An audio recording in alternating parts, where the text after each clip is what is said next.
Hello guys! Magandang araw sa inyong lahat. And welcome to my channel, Miones TV. Yahoo! So yun guys, naway na sa mabuti kayong kalagayan ngayon guys, no? And saan lang kayong dako naroroon.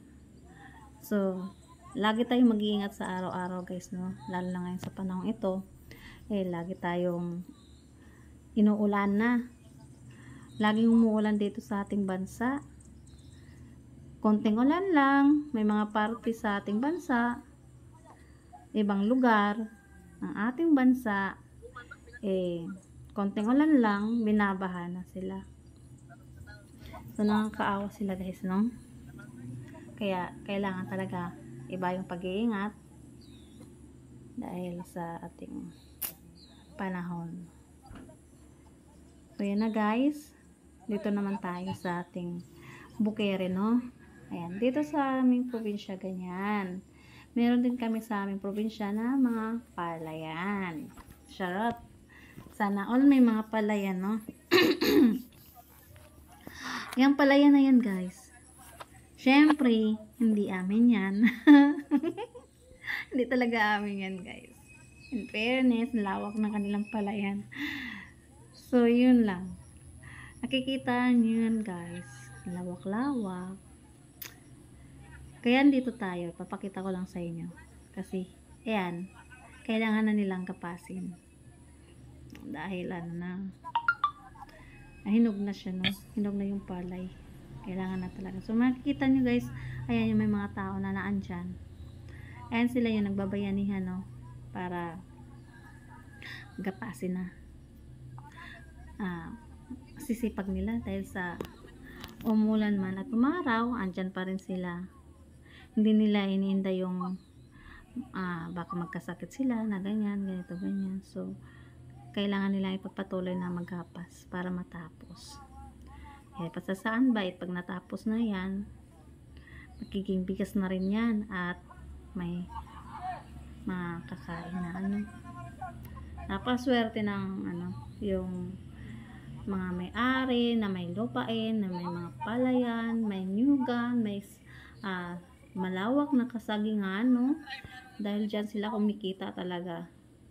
Pagka may itinanim ka talaga guys, may aanihin ka talaga pagdating ng araw katulad nito. So yan sila, dahil sa masipag, ayan, nagtanim talaga sila ng mga ayan ng ganyan na palay.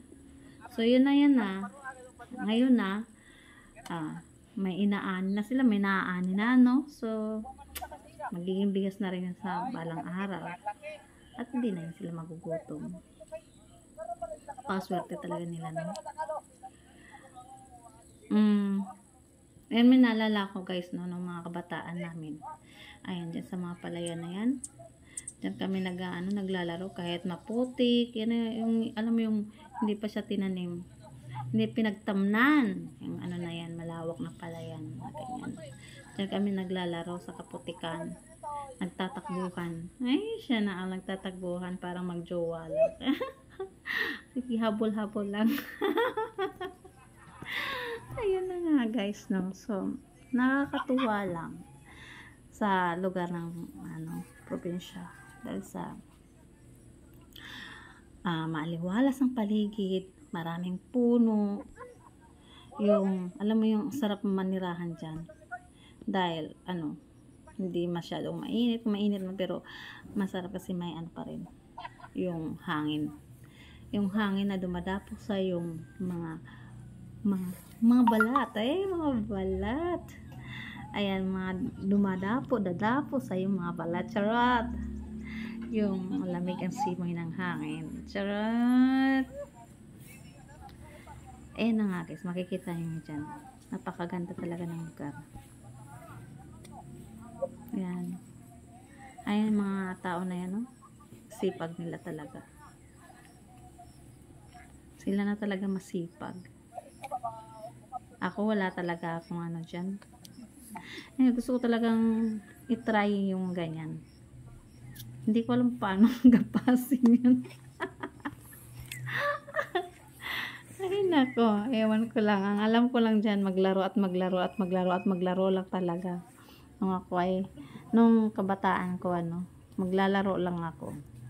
Hindi ako magagapas kasi nga hindi naman talaga ako marunong magapas. Marunong akong kumain ng bigas. Ay no, pagka may bigas na syempre pag niluto na busog na ako, marunong ako kumain. Pero sa paggagapas, ay nako, ewan ko lang. Ay. Pero nakakatuwa lang talaga pag masdan sila guys, no? Kasi nga, ayun kung makikita nyo, ang na nila, malawak-lawak na rin yung nagagapas nila eh. Malapit na rin matatapos silang na lang oh. Napakabilis sila kumilos.